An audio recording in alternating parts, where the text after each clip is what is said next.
Hola, en esta presentación hablaré de la fiebre, algunos conceptos generales y su fisiopatología.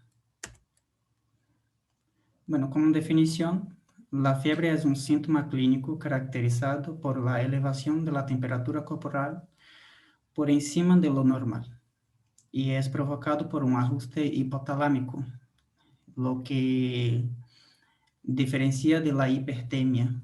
La hipertemia no es un incremento de la temperatura corporal también, pero no es no es ajustado por el hipotálamo. La fiebre no es una enfermedad, es un mecanismo de respuesta del cuerpo a alguna normalidad. Bueno, el hipotálamo. Con respecto al equilibrio homeostático, el hipotálamo está siempre cumpliendo funciones para mantenerlo y una de ellas es la regulación de la temperatura corporal, la que en el ser humano debe ser mantenida entre el 36,5 a 37,5 grados. El hipotálamo es una región del encéfalo formado por células nerviosas capaces de detectar la temperatura de la sangre arterial y a partir de eso actuar según sea necesario.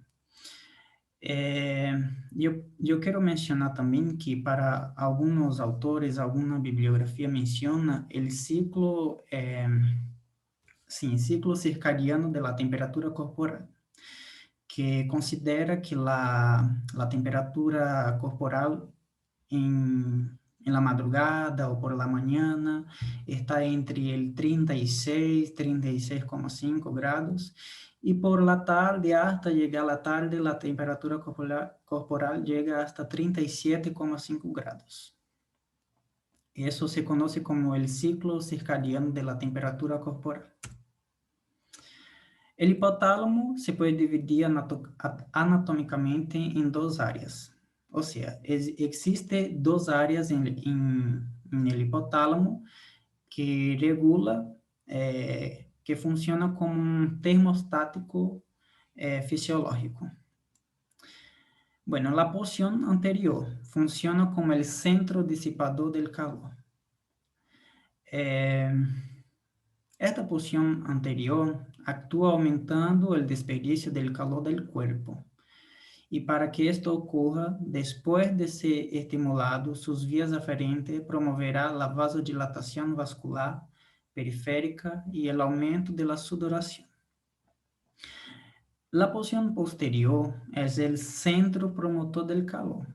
Esta parte, esta porción, promueve la producción y conservación del calor a través de vasoconstricción periférica, aumento de la actividad metabólica y aumento del tono muscular. Y eso explica por qué se producen los escalofríos cuando se tiene fiebre. Las causas de la fiebre.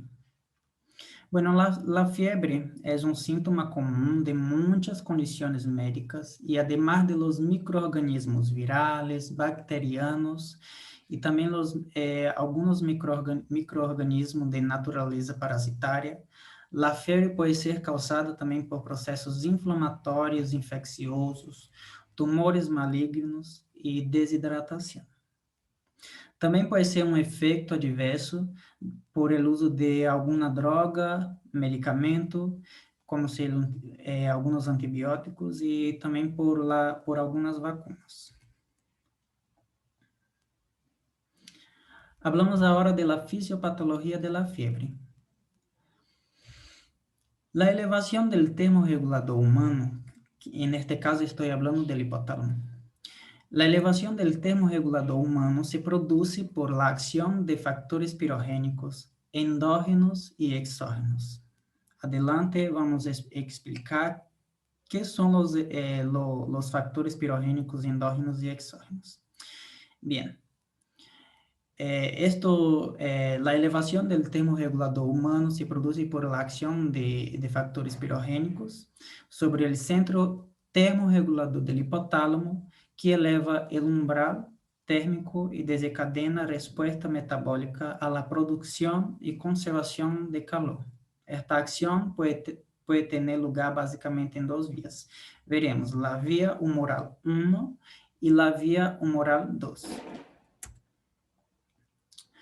Ok, la vía humoral 1 consiste en la activación de los receptores TLR4 en la barrera hematoencefálica por factores pirogénicos exógenos, los que estimulan a los leucocitos para que liberen pirógenos endógenos como la interleucina 1 y el factor de necrosis tumoral, que aumentan las enzimas ciclooxigenasas responsables de la conversión del ácido araquidónico en prostaglandina.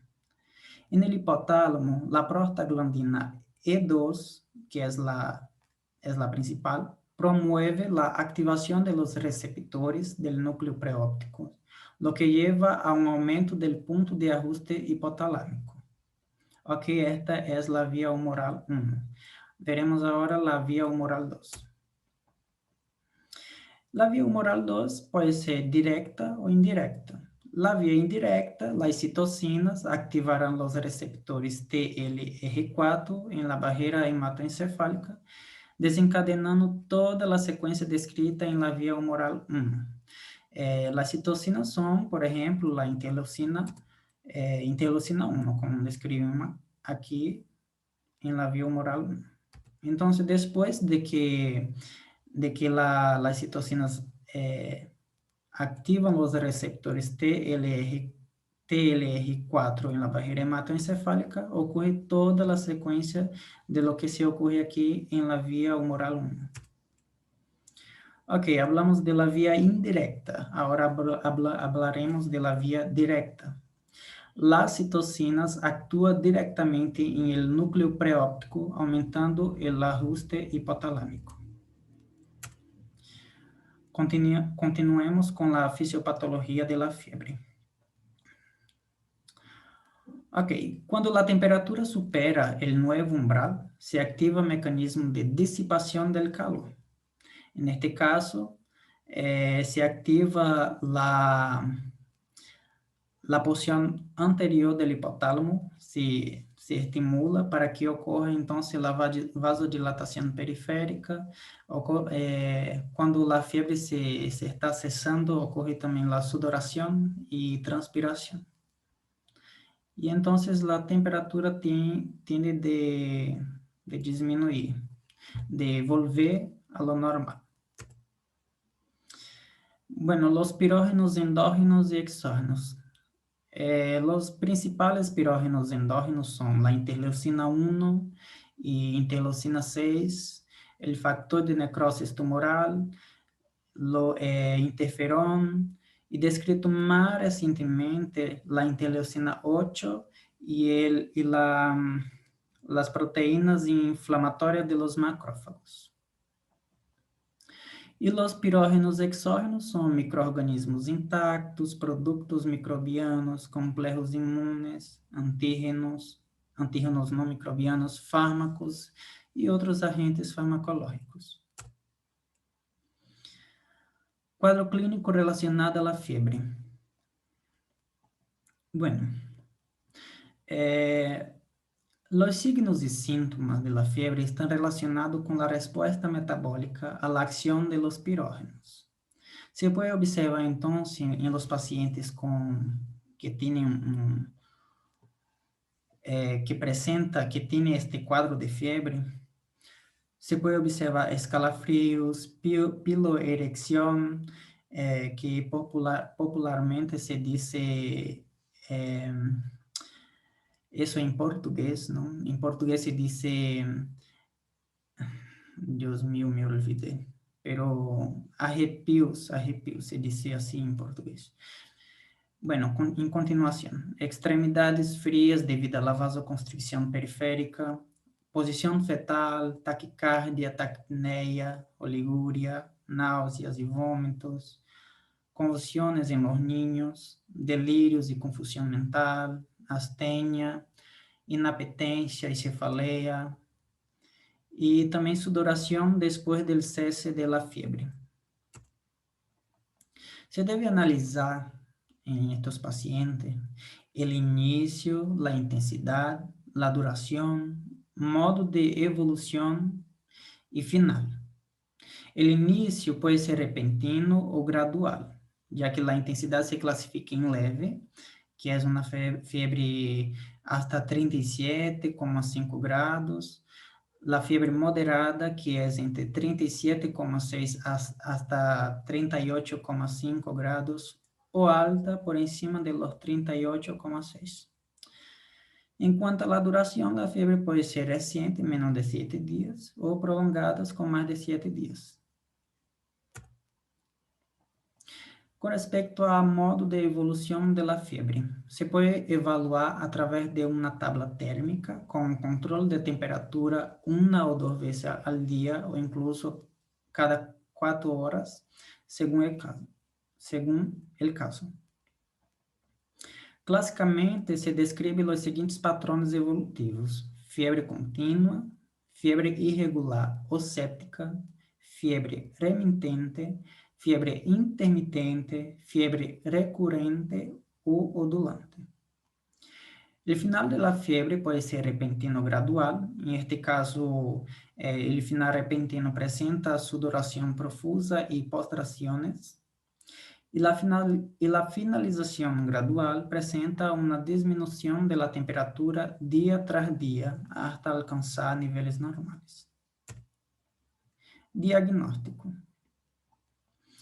Bueno, la fiebre no es una enfermedad, como ya decimos. La fiebre es apenas un síntoma que puede estar relacionado a alguna enfermedad, principalmente en la fase aguda de esta enfermedad, sea cual sea la enfermedad.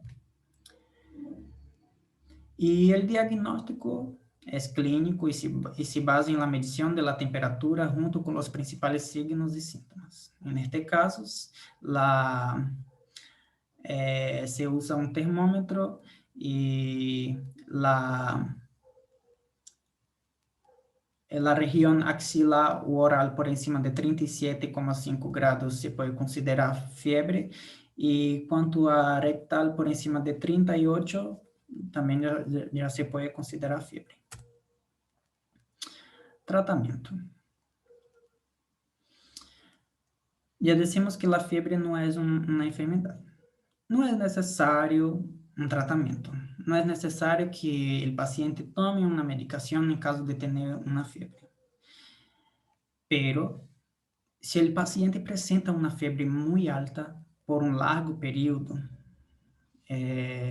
supongo que sea por unas 12 horas de fiebre, necesita una medicación. Necesita para reducir la temperatura y evitar la desnaturalización de enzimas y otras proteínas. En la fiebre provocada por pirógeno se utilizan fármacos capaces de actuar en el centro termorregulador, y algunos de estos fármacos son el ácido acetil salicílico, que es la aspirina, tiene acción antipirética, antiinflamatoria y analgésica, además de acción anticoagulante, por lo que es muy importante que los pacientes que tienen un trastorno de coagulación que no tomen esta medicación. Acetaminofeno, que es el paracetamol. Este fármaco tiene acción antipirética, antiinflamatoria y analgésica. Y el metamizol sódico, que es conocido también como dipirona, tiene acción antipirética y analgésica y no tiene acción antiinflamatoria, pero es uno de los fármacos más usados y recomendado también en el caso de fiebre. Y cuanto a con respecto a las dosis, debe ser recomendado según la edad o el peso del paciente y según como recomienda el médico. Bueno, aquí termina mi presentación.